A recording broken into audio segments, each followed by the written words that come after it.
Wagombea wa vyama vya siasa wameendelea kuchanja mbuga kunadi sera zao ili wapewe ridhaa ya kuiongoza nchi kwenye uchaguzi mkuu mwaka huu.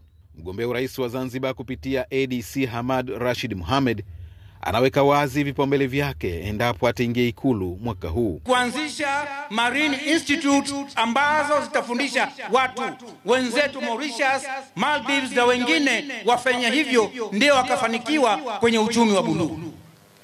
Pili, unawapatia watu vifaa vinavyohitajika kwenda kuvulia deep sea kwa sababu kuna samaki wa uhakika na kuweza kusafirisha nje. Mgombea huyo pia ameahidi kuweka teknolojia itakayosaidia kuimarisha zao la karafuu. Kwenye karafuu kuna upotevu wa 30% ama kwa kuanika au kuanua au kuanguka ovyo ovyo.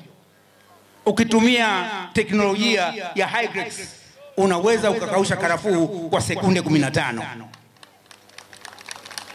Mkulima ana save majamvi, ana save kambi, unaongeza mapato kwa mkulima, lakini ana save na time.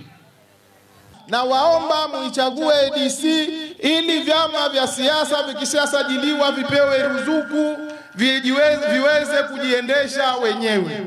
Katika serikali ya ADC kila chama kila mwezi hakitapungua milioni 50 ya kuongoza chama. Kuondoa tozo hizo ambazo zipo kwenye mafuta ili matrekta ambayo yanazalisha yaweze kuondokana na tozo ya utumiaji wa barabara. Trekta, pawatila, pikipiki, vyote tunakwenda kuondoa tozo hiyo. Wagombea wameendelea kutoa sera zao. Kilichobaki ni wananchi kuamua nani wa kumchagua ifikapo Oktoba 29 mwaka huu. Ali Isa, Azam News, Unguja.